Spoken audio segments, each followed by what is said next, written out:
Oke, shalom. Ya, saudara sukacita sekali saya ada di tengah-tengah saudara kali ini. Karena terakhir saya bicara itu sebelum pandemi ya, masih di bawah ya. Di bawah saya bicara ya. Jadi sekarang puji Tuhan, haleluya, saya ada di tengah-tengah saudara. Saudara, tadi kalau diminta menjelaskan siapa saya, lah ini sulit ini.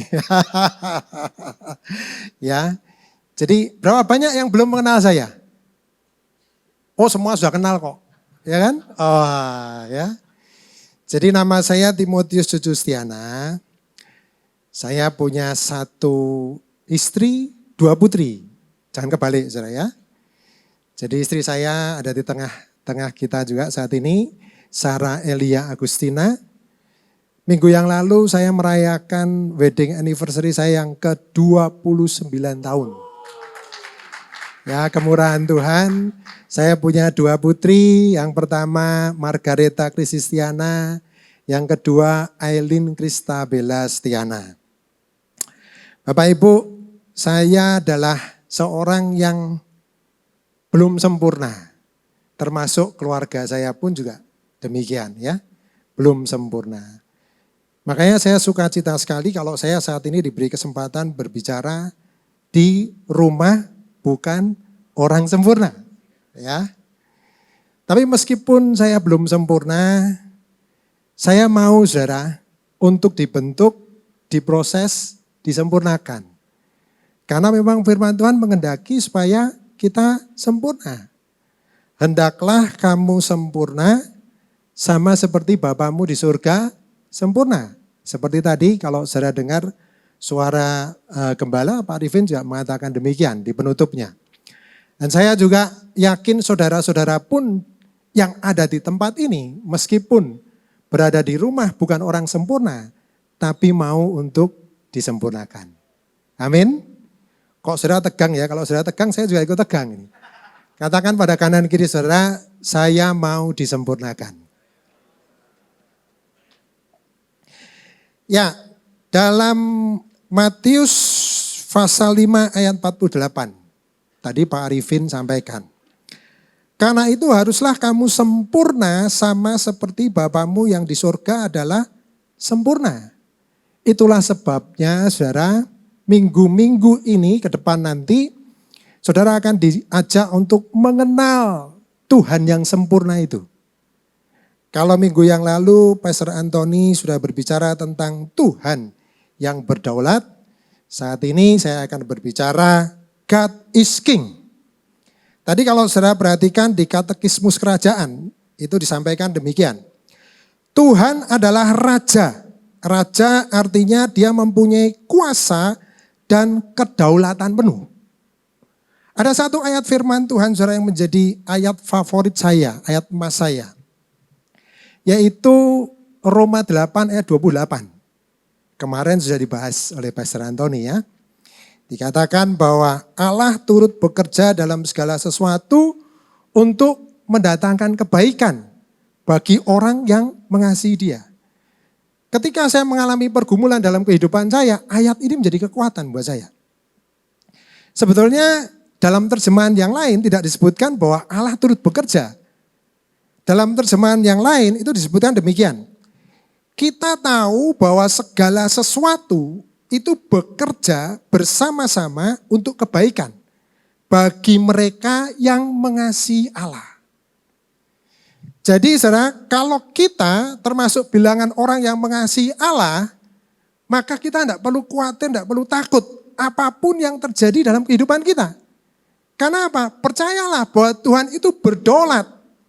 Rancangan Dia bukan rancangan kecelakaan. Rancangan Dia adalah rancangan damai sejahtera untuk mendatangkan kebaikan. Jadi kita tidak perlu takut. Saudara, pertanyaannya adalah, bisakah kita mengasihi Allah? Dengan kekuatan kita sendiri tentunya tidak bisa. Tapi ketika kita mengizinkan pribadi Raja yang adalah kasih itu memerintah dalam kehidupan kita, tinggal di dalam kehidupan kita. Kita mau menerimanya sebagai Tuhan, Juru Selamat dan Raja dalam kehidupan kita. Maka kasih itu yang akan memampukan kita untuk mengasihi Allah. Sehingga kita nggak perlu takut, saudara.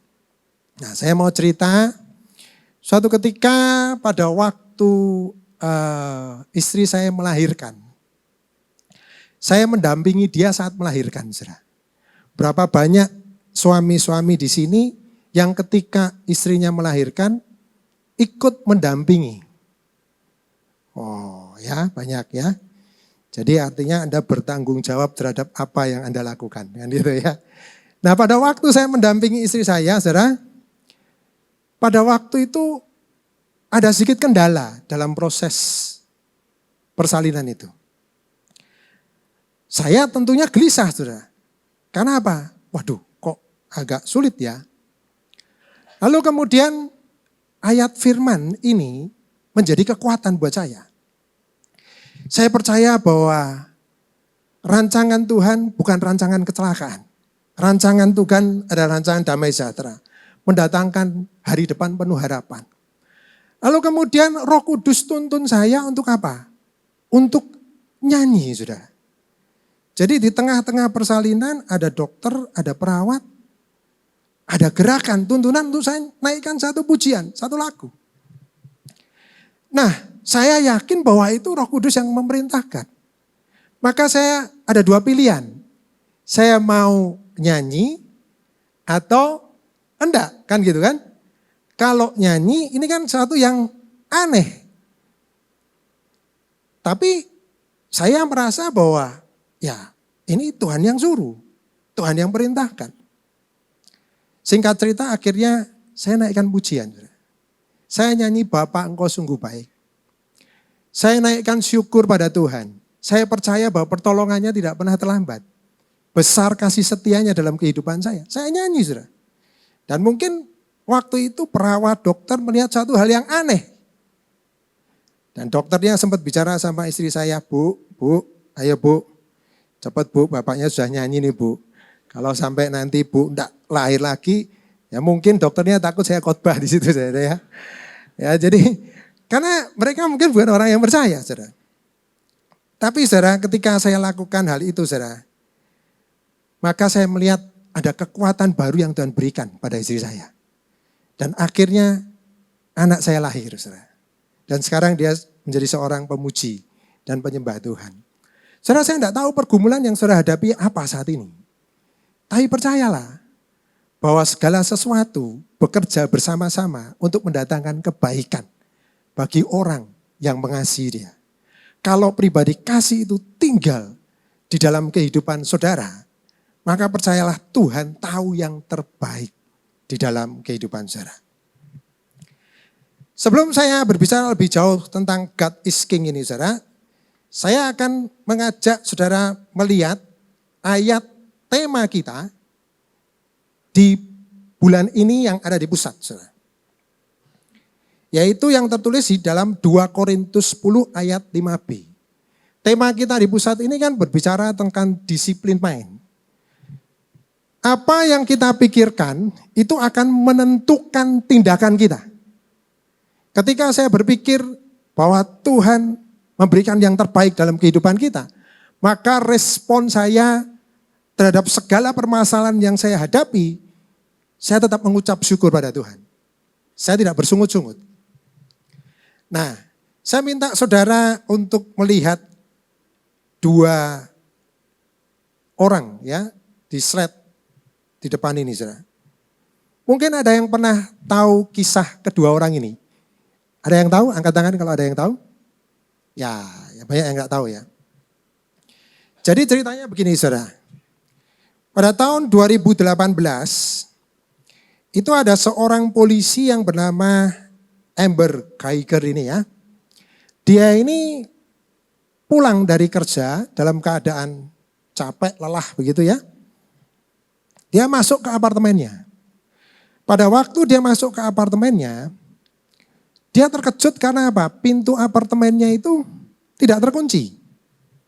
Nah, pada waktu dia masuk, dia menemukan ada seorang pria kulit hitam ada di dalam apartemennya. Dan dia berpikir pria ini adalah seorang pencuri.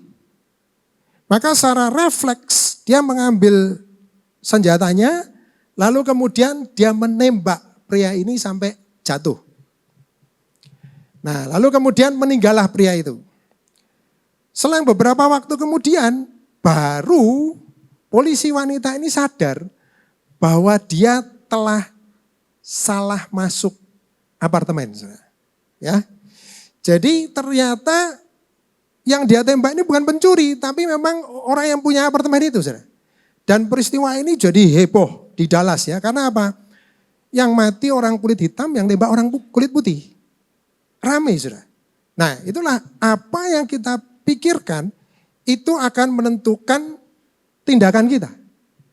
Oleh sebab itu saudara, kita harus hati-hati dengan pikiran kita. Sebab sekali lagi pikiran kita akan menentukan tindakan kita. Kalau kita baca ayat tema kita di bulan ini yang di pusat saudara ya. Itu kan ayat temanya diambil dari 2 Korintus pasal 10 ayat 4 sampai 5. Tapi saya akan bacakan yang ayat 5b dalam terjemahan sederhana Indonesia. Itu bunyinya demikian.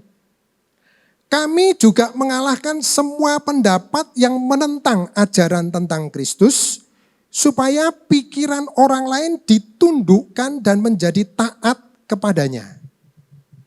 Saya minta kita perhatikan 2 kalimat ini, saudara. Yang pertama adalah ajaran tentang Kristus, dan yang kedua adalah pikiran orang lain ditundukkan dan menjadi taat kepadanya. Pertanyaannya adalah, apa yang Kristus ajarkan ketika ia ada di dunia ini? Ya, kalau kita lihat dalam Lukas pasal 4 ayat 43. Tetapi Yesus berkata kepada mereka, juga di kota-kota lain aku harus memberitakan Injil Kerajaan Allah, sebab untuk itulah aku diutus. Matius 9 ayat 35, demikianlah Yesus berkeliling ke semua kota dan desa, dia mengajar dalam rumah-rumah ibadat dan memberitakan Injil Kerajaan Surga, serta melenyapkan segala penyakit dan kelemahan. Jadi Tuhan Yesus datang ke dunia ini diutus untuk melakukan satu tugas, yaitu memberitakan Injil Kerajaan Allah. Nah, Injil Kerajaan Allah itu sebenarnya berbicara tentang apa, saudara? Injil Kerajaan Allah itu berbicara tentang rajanya dan pemerintahannya. Nah, pada pagi hari ini saudara, saya akan mengajak kita semua melihat tentang bagaimana Tuhan Yesus berbicara mengenai perumpamaan tentang uang mina. Ya, yang ada di dalam Lukas pasal 19 ayat 11 sampai 27. Jadi kalau saudara tahu kisah tentang perumpamaan tentang uang mina ini, maka saudara akan melihat di sana bagaimana Tuhan Yesus sebetulnya sedang berbicara mengenai dia sebagai raja dan bagaimana dia menjalankan pemerintahannya.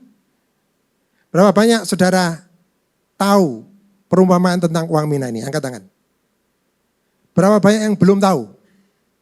Berapa banyak yang tidak mengerti dengan bahasa saya, saudara ya? Misalnya mau cari aman nih kelihatannya, saudara ya. Oke, nanti kita akan bahas satu-satu ya. Jadi gini, untuk mempermudah dalam saya menjelaskan, kita umpamakan perumpamaan tentang uang mina ini sebelah film gitu ya. Jadi dalam film ini ada 5 scene, 5 adegan. Ya, jadi yang pertama saya kasih judul Raja yang pergi dan akan datang kembali. Yang kedua Raja yang memberi kasih karunia. Yang ketiga Raja yang ditolak. Keempat Raja yang akan meminta pertanggungan jawab. Dan yang kelima Raja yang menghakimi. Kita langsung masuk di scene yang pertama. Yaitu berbicara tentang Raja yang pergi dan akan datang kembali. Lukas 19 ayat 11 bunyinya demikian. Untuk mereka yang mendengarkan dia di situ, Yesus melanjutkan perkataan-perkataannya dengan suatu perumpamaan. Sebab ia sudah dekat Yerusalem dan mereka menyangka bahwa kerajaan Allah akan segera kelihatan. Maka ia berkata, ada seorang bangsawan berangkat ke sebuah negeri yang jauh untuk dinobatkan menjadi raja di situ. Dan setelah itu baru kembali. Jadi ayat 12 ini saudara sebetulnya berbicara tentang Tuhan Yesus. Ke negeri yang jauh itu berbicara tentang bagaimana dia akan pergi ke surga. Dan pada waktunya nanti dia akan datang kembali, saudara. Ya. Nah, saudara, sebetulnya kalau lihat di sini, peran utama dari film ini, itu adalah Tuhan Yesus itu. Sang Raja itu, saudara. Itu yang menjadi tokoh utama, peran utama. Di dalam kehidupan kita, seharusnya kita juga menjadikan Yesus itu sebagai peran utama. Ketika kita menjadikan Yesus sebagai peran utama dalam kehidupan kita, maka kita akan menemukan kasih, sukacita, damai, sejahtera yang sejati yang tidak bisa kita temukan di tempat yang lain. Sebab apa? Di dalam Kolose 1 ayat 16 tadi disebutkan bahwa segala sesuatu diciptakan oleh Dia dan untuk Dia. Di dalam ayat 11, nah, dikatakan bahwa mereka, orang-orang yang mengikut Yesus itu menyangka bahwa Yesus akan declare sebagai Raja orang Yahudi di Yerusalem. Karena pada waktu Tuhan Yesus berbicara mengenai perumpamaan tentang uang mina ini, dia sudah dekat ke Yerusalem. Mereka berpikir ya bahwa Yesus akan menyatakan dirinya sebagai Raja di Yerusalem dan kemudian Yesus akan membebaskan mereka dari penjajahan Romawi. Itu pemikiran daripada mereka. Padahal sudah berulang kali Tuhan Yesus itu berbicara ya kepada mereka dan juga murid-muridnya. Kalau kita lihat di dalam Matius pasal 16 ayat 23. Sejak waktu itu Yesus mulai menyatakan kepada murid-muridnya bahwa ia harus pergi ke Yerusalem dan menanggung banyak penderitaan dari pihak tua-tua, imam-imam kepala, dan ahli-ahli Taurat. Lalu dibunuh dan dibangkitkan pada hari ketiga. Tetapi Petrus menarik Yesus ke samping dan menegur dia, katanya, Tuhan, kiranya Allah menjauhkan hal itu. Hal itu sekali-kali takkan menimpa engkau. Maka Yesus berpaling dan berkata kepada Petrus, "Enyahlah iblis, engkau suatu batu sandungan bagiku. Sebab engkau bukan memikirkan apa yang dipikirkan Allah, melainkan apa yang dipikirkan manusia." Jadi karena murid-murid itu memaksakan diri ya bahwa akan terjadi sesuai dengan apa yang dipikirkan. Padahal sebelumnya Tuhan Yesus sudah menegur Petrus kan, "Enyahlah iblis, engkau tidak memikirkan Allah, apa yang dipikirkan Allah, tapi apa yang dipikirkan manusia." Akhirnya apa? Ketika Yesus masuk di Yerusalem, kemudian dia dibunuh, mati, disalibkan, kecewa sudah. Karena tidak sesuai dengan harapannya. Nah itulah saudara, kita mesti hati-hati. Kalau di dalam pemikiran kita mengikut Tuhan Yesus ya, maka kita pasti bisa sukses. Pasti tidak ada penderitaan. Nah, kita akan kecewa saudara. Ya, hati-hati saudara. Dalam kingdom teologi ya, itu Bapak Gembala tidak mengajarkan bahwa kita ini harus menguasai segala lini kehidupan baru nanti lalu Kristus akan datang. Tidak, saudara. Tidak demikian, ya. Jadi yang diajarkan oleh Bapak Gembala adalah lakukan apa yang Tuhan Yesus lakukan, yaitu beritakan Injil Kerajaan Allah sampai ujung bumi. Dia tidak mengajarkan untuk kita sukses, bukan, tapi fruitful, berbuah. Dia mengajarkan untuk Christ likeness baru dominion. Saudara, ya, menjadi seperti Kristus, segambar dan serupa dengan Kristus baru berkuasa. Nah, ini mesti kita hati-hati saudara di sini ya. Jadi lakukan yang harus kita lakukan. Apa? Beritakan Injil Kerajaan Allah itu sampai ke ujung bumi, sampai dengan waktunya Tuhan nanti datang. Kerajaan Allah itu saudara memang secara fisik wujudnya belum kelihatan. Tapi nyata pemerintahannya itu ada. Fisiknya kapan? Nanti kelihatannya. Pada waktu kerajaan 1000 tahun nanti. Makanya kan, aku akan pergi dan akan datang kembali. Memerintah sebagai raja. Itulah sebabnya saudara, Ya, dalam Kisah Rasul pasal pertama ayat ketiga, sebelum Tuhan Yesus naik ke surga, saat dia dibangkitkan dari antara orang mati, tertulis di sana, selama 40 hari dia berulang-ulang menampakkan diri dan berbicara kepada mereka tentang kerajaan Allah. Supaya apa? Supaya mereka ingat, supaya mereka menantikan kedatangan dia yang kedua kali, saudara. Ya, jadi yang pertama Tuhan Yesus datang, dia naik keledai membawa damai. Yang kedua Tuhan Yesus datang dengan naik kuda dan membawa pedang. Itu scene yang pertama. Sekarang saya masuk scene yang kedua. Di ayat yang ke-13 disebutkan demikian. Ia memanggil 10 orang hambanya dan memberikan 10 mina kepada mereka. Katanya, pakailah ini untuk berdagang sampai aku datang kembali. Saudara, memang ada beberapa penafsiran tentang hal ini, saudara. Ya, ada yang menafsirkan bahwa ya uang mina itu adalah uang. Dan memang sebetulnya ya uang, saudara, kan gitu ya. 1 mina itu sama dengan upah 100 hari, saudara. Dan memang kalau kita lihat di perikop sebelumnya, itu kan dikisahkan bagaimana Tuhan Yesus itu ada di rumah Sakius. Ya, Tuhan Yesus berbicara tentang perumpamaan uang mina ini kan ada di rumah Sakius ini dia. Dan kita lihat bagaimana perubahan terjadi dalam kehidupan Sakius dalam mengelola keuangan. Ya, dulunya dia berfokus pada dirinya. Lalu kemudian setelah dia ketemu dengan Tuhan Yesus, fokusnya berubah. Makanya dia bisa berbicara, setengah dari hartaku kuberikan pada orang miskin. Orang yang kuperas kukembalikan 4 kali lipat. Ada perubahan yang besar dalam kehidupan Sakius di dalam mengelola keuangan. Ya kita kan tidak perlu tabu berbicara tentang keuangan. Di Riverside ini kan juga ada program 3K kan, ya. Ada kesehatan, keluarga, dan keuangan. Ditambahin sama Pak Gembala, kerohanian dan karunia. Ya, memang saudara, jadi adalah kehendak daripada sang raja untuk melihat rakyatnya itu kan makmur, berlimpah. Ya, jadi ya tidak perlu tabu dengan uang ini, saudara. Itu tafsiran yang pertama. Tapi ada juga yang menafsirkan bahwa mina ini dibilang karunia roh. Ya menurut saya boleh-boleh saja, saudara. Ya, kenapa saya bilang boleh-boleh saja? Misalkan ini, saudara setelah membaca perumpamaan uang mina ini, lalu kemudian saudara datang pada saya, oh Pak saya kok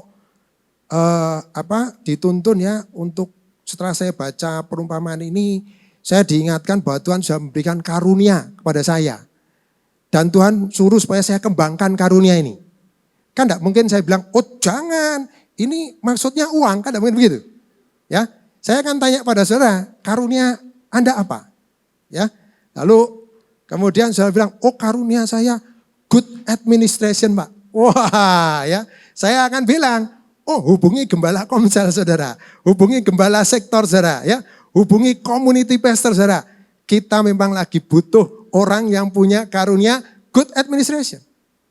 Karena kebetulan tahun ini kan the year of empowering grace, kobarkan karunia Allah. Itu yang saya bilang boleh-boleh saja. Nah, ada tafsiran yang lain saudara. Ya, jadi ada yang menafsirkan karunia ini karena gini, kan yang dipanggil 10 hamba masing-masing dikasih 1 mina. Saya mau tanya pada saudara. Saudara yang ada di ruangan ini, menurut saudara apa yang kita terima di ruangan ini yang sama? Sama kita terima. Contoh misalkan waktu, kita terima sama kan? Apalagi kira-kira? Ada yang bisa jawab? Saya mau tanya pada saudara, berapa banyak di antara saudara ini yang belum terima Tuhan Yesus sebagai Tuhan dan Juru Selamat? Angkat tangan. Tidak ada kan? Semuanya kan terima keselamatan. Di dalam Efesus pasal 2 ayat 8-9 disebutkan demikian. Sebab karena kasih karunia, kamu diselamatkan oleh iman. Itu bukan hasil usahamu tetapi pemberian Allah. Itu bukan hasil pekerjaanmu, jangan ada orang yang memegahkan diri. Kalau saya melihat dari kacamata Injil Kerajaan, ya, maka sebetulnya yang diberikan sama satu, kita semua ini diberikan satu status kewarganegaraan yang baru, yaitu warga negara kerajaan Allah. Sama kan semuanya kan? Nah, lalu kemudian di sini kata berdagang ini saudara, ya. Jadi kata berdagang ini itu ada beberapa terjemahan, ya, pengertian. Salah satunya adalah terlibat aktif, ya, dalam menjalankan tanggung jawab kita. Jadi ketika kita sudah menerima status kewarganegaraan yang baru sebagai warga negara kerajaan Allah, Tuhan menginginkan sebenarnya kita ini terlibat aktif menjalankan tanggung jawab kita sebagai seorang warga negara kerajaan yang baik. Apa tanggung jawab kita sebagai warga negara kerajaan Allah yang baik? Paulus berkata di dalam Filipi pasal pertama ayat 27. Hendaklah hidupmu berpadanan dengan Injil Kristus. Terjemahan lain dikatakan demikian. Yang terpenting adalah kalian tetap hidup sesuai kabar baik tentang Kristus, yaitu dengan cara yang pantas bagi warga kerajaan Allah. Only let your manner of life be worthy of the gospel of Christ. Jadi gini saudara. Saudara diberikan warga negara kerajaan baru. Lalu saudara akan diberikan kuasa di sana. Kuasa ini kan ada dua sebetulnya. Kalau pengertian saya saudara, keluar dan juga ke dalam. Keluar itu kemana? Misalkan saudara mengusir setan, mengadakan mujizat, lalu kemudian bernubuat, menyembuhkan yang sakit. Itu kan kuasa keluar. Tapi jangan lupa, ada kuasa ke dalam. Saudara lihat, Sakeus itu kehidupannya berubah. Ada kuasa yang diberikan kepada Sakeus untuk supaya dia memiliki gaya hidup yang sama dengan sang raja. Nah, kita pun juga diberikan kuasa untuk itu. Kita tidak bisa melakukan segala sesuatu perintah daripada Tuhan dengan kekuatan kita. Tapi Tuhan itu memberikan kuasa kepada kita. Kita diberikan pilihan. Ya, kita mau menggunakan kuasa itu atau tidak. Kalau kita hanya menggunakan kuasa itu keluar, nanti dampaknya bisa terjadi Matius pasal 7. Pada hari-hari terakhir banyak orang akan berseru padaku, Tuhan, bukankah kami sudah bernubuat demi namamu, mengusir setan demi namamu, mengadakan banyak mujizat demi namamu. Pada waktu itulah aku akan berterus terang pada mereka dan berkata, aku tidak pernah mengenal kamu, enyahlah daripadaku kamu sekalian pembuat kejahatan. Kerajaan Allah bukan terdiri dari perkataan, tetapi dari kuasa. Jadi Tuhan menginginkan ketika kita memberitakan Injil Kerajaan Allah, bukan hanya dengan perkataan, tapi juga dengan kuasa. Dengan gaya hidup kita juga. Saudara, ya. Nah, kalau kita lihat perikop di bawahnya tentang uang mina, tadi kalau sebelumnya tentang Sakeus kan, terjadi perubahan di dalam kehidupannya. Gaya hidupnya berubah. Dulunya berfokus pada diri sendiri, lalu ketemu Kristus, fokusnya pada sang raja. Kalau saudara lihat di perikop berikutnya, sebetulnya Tuhan sedang memberikan pesan yang tersirat. Pada waktu Tuhan Yesus masuk ke Yerusalem, dia naik keledai. Itu bicara tentang gaya hidup, saudara. Keledai ini kan gambaran, kalau raja-raja timur datang dengan naik keledai, artinya dia datang dengan damai. Ya, jadi gaya hidup warga negara kerajaan Allah tidak suka berantem, tapi suka membawa damai. Lalu yang kedua, keledai ini juga bicara tentang kerendahan hati. Ya, warga negara kerajaan Allah harus punya gaya hidup yang rendah hati.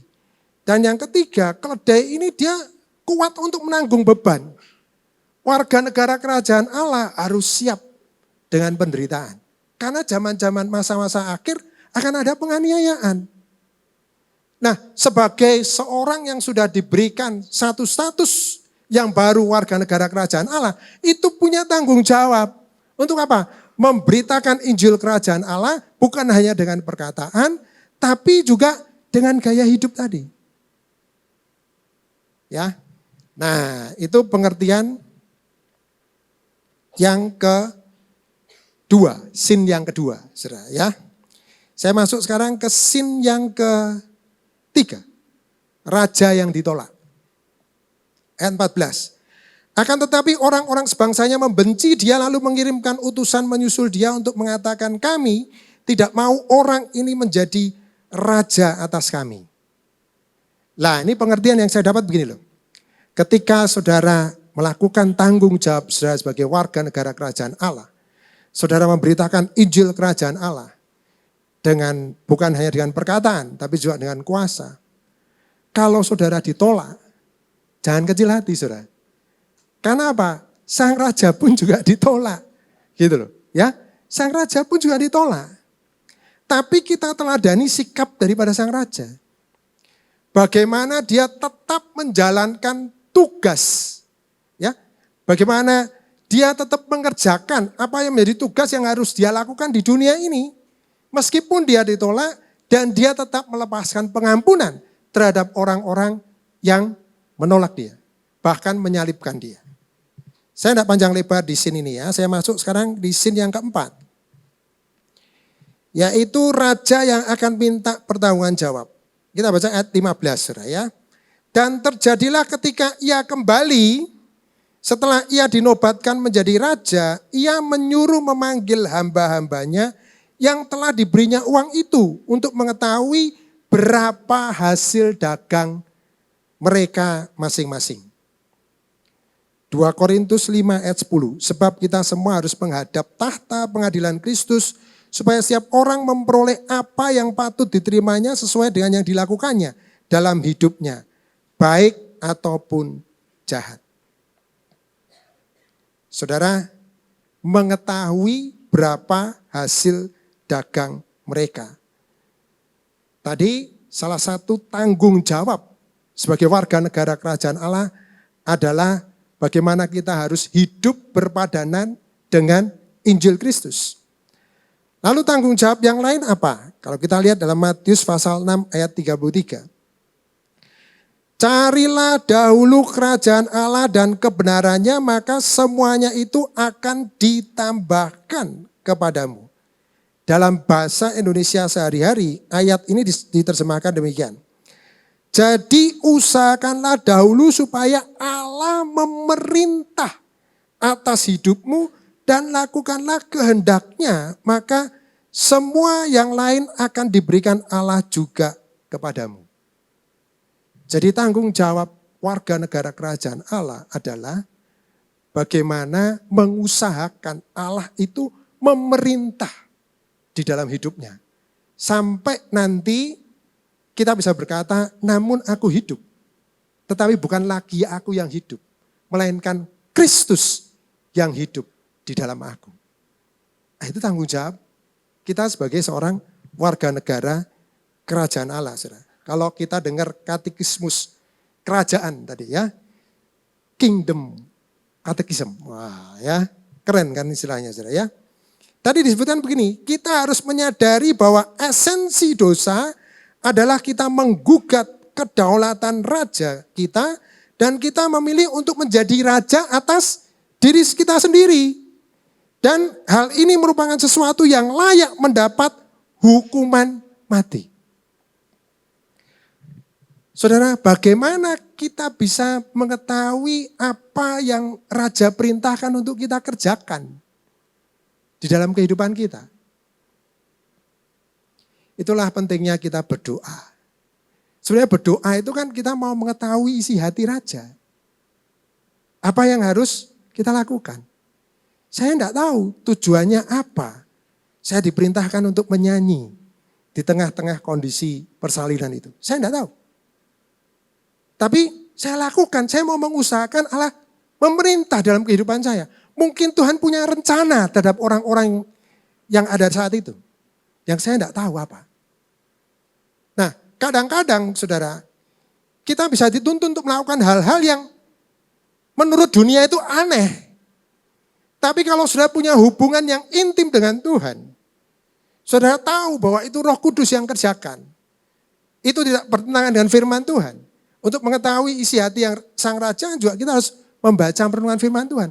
Lakukan itu. Karena itu menyenangkan hati Tuhan. Saudara, ya. Sekali lagi, kita tidak bisa melakukan itu dengan kekuatan kita sendiri. Itulah sebabnya kita perlu dipenuhi oleh Roh Kudus. Lalu kita masuk ke ayat selanjutnya. Ayat yang 16. Orang yang pertama datang dan berkata, Tuan, mina Tuan yang satu itu telah menghasilkan 10 mina. Katanya kepada orang itu, baik sekali perbuatanmu itu, hai hamba yang baik. Engkau telah setia dalam perkara kecil. Karena itu terimalah kekuasaan atas 10 kota. Perhatikan baik-baik saudara. Sang raja itu berkata, baik sekali perbuatanmu. Engkau telah setia. Raja tidak berkata, Raja tidak berkata besar sekali penghasilanmu. Tidak, saudara. Lalu kemudian raja ini bicara, terimalah kekuasaan atas 10 kota. Nah, ketika saya renungkan ayat ini, saudara, lalu kemudian saya renungkan ayat tema kita yang di pusat di bulan ini, maka saya mendapatkan pengertian begini, saudara. Jadi raja ini berbicara kepada hamba yang menghasilkan 10 mina ini, dia berbicara begini. Baik sekali perbuatanmu, engkau setia dalam perkara kecil, terimalah kekuasaan atas 10 kota. 10 kota ini saudara, itu berbicara tentang jiwa. Jadi raja ini percaya bahwa hamba ini itu bisa melakukan kingdom invasion di kota itu. Dia bisa menundukkan pikiran-pikiran orang-orang yang di kota itu untuk taat kepada Kristus. Nah, bagaimana caranya supaya pikiran orang lain itu bisa tunduk dan taat pada Kristus? Saudara, life is a war. Hidup itu adalah peperangan. Dan peperangan itu ada di pikiran. Sebelum hamba itu bisa menundukkan pikiran orang lain untuk taat kepada sang raja, maka ia sendiri terlebih dahulu harus memiliki pikiran daripada sang raja itu. Dia harus mendisiplin pikirannya supaya selaras dengan pikiran sang raja. Kalau saudara tahu latar belakang ayat tema kita yang di pusat, itu kan sebetulnya Paulus sedang berhadapan dengan guru-guru palsu. Saudara. Makanya Paulus berkata di dalam 1 Korintus 2 ayat 16, sebab siapakah yang mengetahui pikiran Tuhan sehingga ia dapat menasihati dia, tetapi kami memiliki pikiran Kristus. Jadi kita mesti dapat mendisiplin pikiran kita supaya kita memiliki pikiran Kristus, sehingga kita bisa melakukan tanggung jawab kita sebagai warga negara kerajaan Allah, dan pikiran-pikiran orang lain yang ada di sekeliling kita, itu bisa ditundukkan untuk taat pada Kristus. Ketika kita memiliki pikiran Kristus. Tapi memang tidak bisa kita memiliki pikiran Kristus dengan kekuatan kita sendiri, saudara. Kalau kita lihat ayat ini dalam terjemahan yang lain, disebutkan begini. 1 Korintus 2 ayat 16 ini, saudara ya. Manusia tidak mungkin mengetahui pikiran Tuhan. Tidak seorang pun mampu memberikan nasihat kepadanya. Oleh karena itu hal yang sangat luar biasa bagi kita adalah melalui Roh Allah.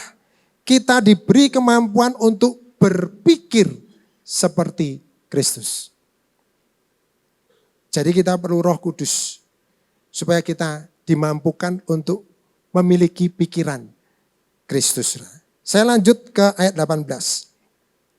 Datanglah yang kedua dan berkata, Tuan, mina Tuan telah menghasilkan 5 mina. Katanya kepada orang itu, dan engkau kuasailah 5 kota. Waktu hamba yang kedua ini, dia menyampaikan bahwa dari 1 mina itu menghasilkan 5 mina, maka sang raja tidak mempermasalahkan. Kenapa kok enggak 10? Tidak, saudara. Ya, jadi ketaatan itu lebih penting daripada besarnya hasil.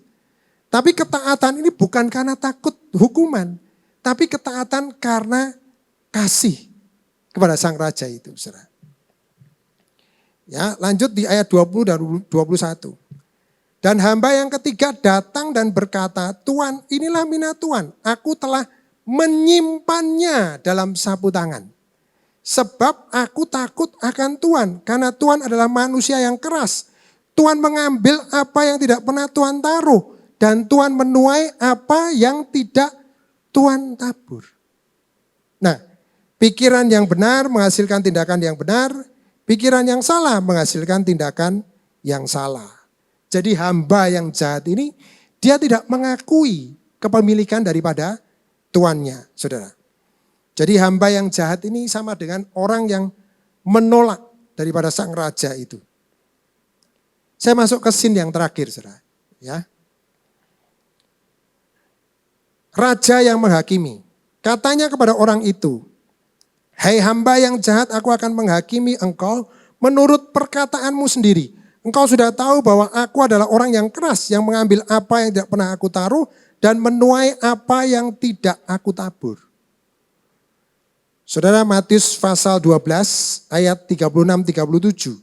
Aku berkata kepadamu, setiap kata sia-sia yang diucapkan orang harus dipertanggungjawabkan pada hari penghakiman. Karena menurut ucapanmu engkau akan dibenarkan, dan menurut ucapanmu pula engkau akan dihukum. Hati-hati dengan perkataan kita, saudara. Karena nanti kita harus pertanggungjawabkan. Supaya keluar dari perkataan kita ini hanya ucapan syukur dan bukan sungut-sungut. Maka kita harus memikirkan perkara-perkara yang di atas. Kita akan ingat begitu besar kasih daripada sang raja dalam kehidupan kita. Sehingga yang keluar dari mulut kita hanyalah ucapan syukur saja. Lanjut saudara, ayat 23. Jika demikian, mengapa uangku itu tidak kau berikan kepada orang yang menjalankan uang? Maka sekembaliku aku dapat mengambilnya serta dengan bunganya. Lalu katanya kepada orang-orang yang berdiri di situ, ambillah mina yang satu itu daripadanya dan berikanlah kepada orang yang mempunyai 10 mina itu. Kata mereka kepadanya, Tuan, ia sudah mempunyai 10 mina. Jawabnya, aku berkata kepadamu, setiap orang yang mempunyai kepadanya akan diberi, tetapi siapa yang tidak mempunyai daripadanya akan diambil. Juga apa yang ada padanya. Akan tetapi semua seteruku ini yang tidak suka aku menjadi rajanya, bawalah mereka kemari dan bunuhlah mereka di depan mataku.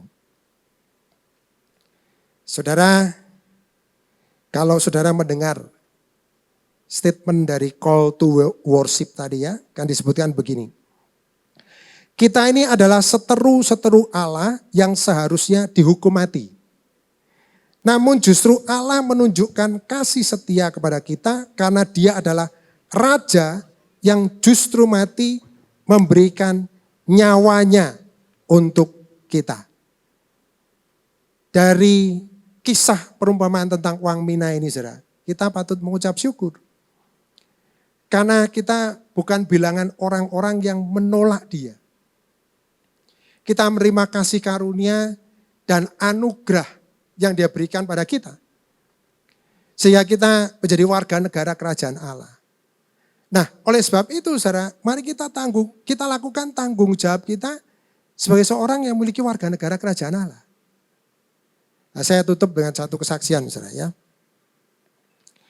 Dulu saya ini pernah punya seorang rekan kerja. Ini sudah lama kejadiannya saudara. Nah, rekan kerja saya ini dia berbuat jahat terhadap saya. Kenapa saya berkata demikian? Ini bukan asumsi saya, enggak saudara.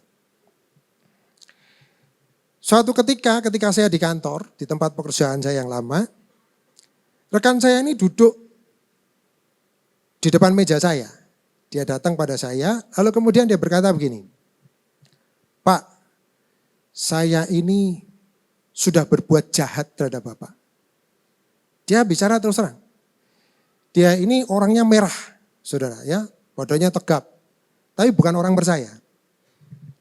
Lalu kemudian dia tanya pada saya begini, tapi saya heran Pak, saya tahu bahwa saya ini sudah berbuat jahat terhadap Bapak. Tapi kenapa Bapak kok tetap bisa sabar dengan saya?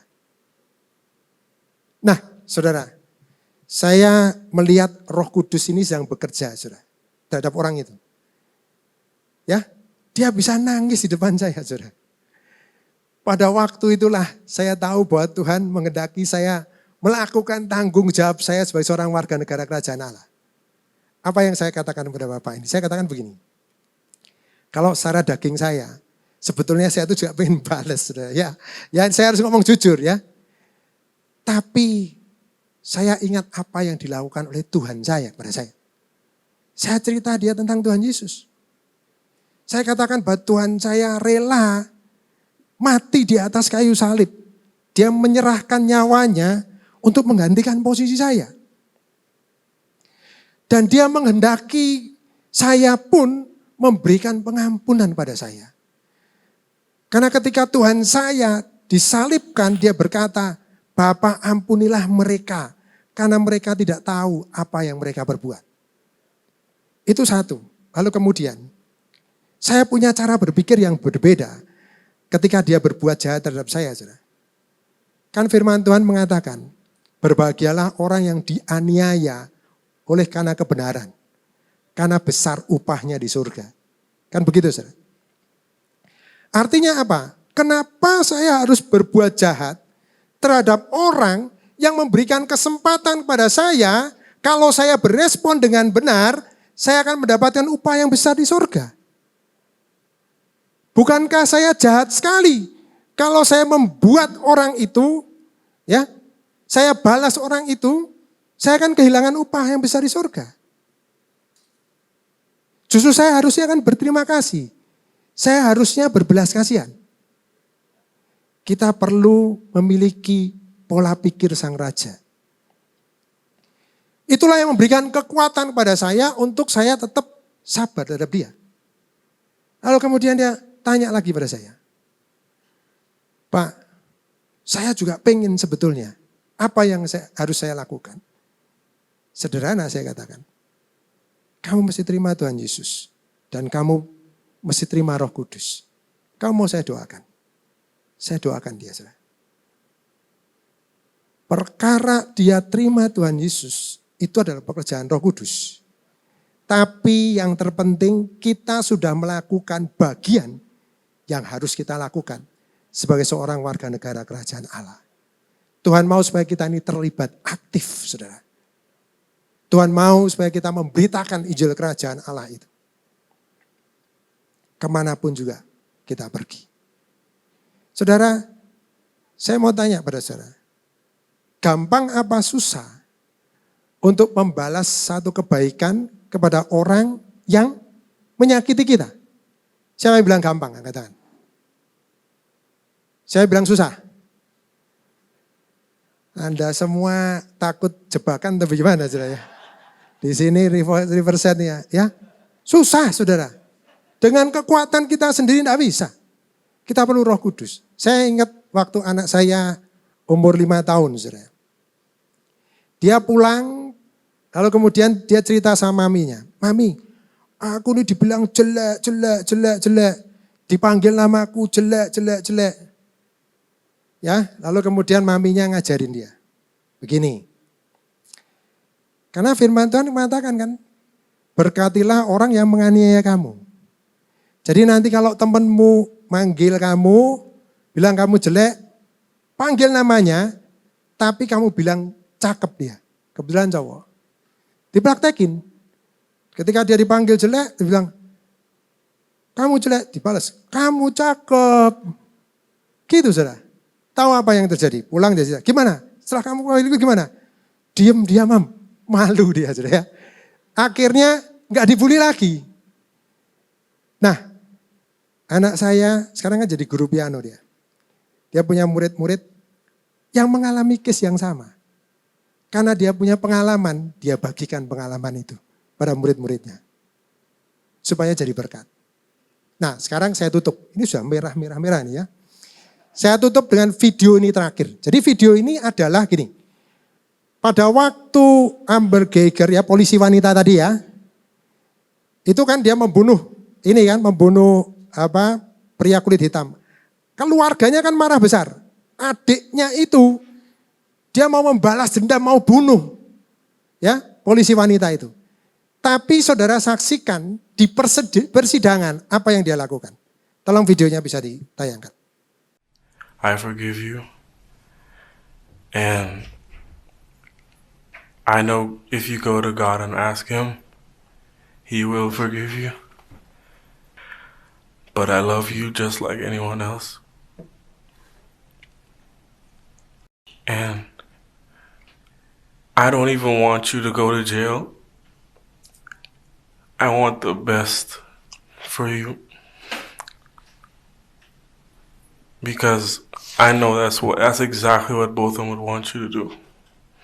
And the best would be give your life to Christ. Again, I love you as a person. And I don't wish anything bad on you.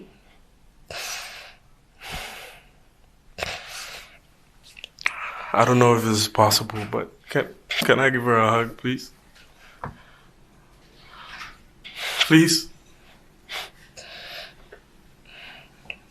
Yes.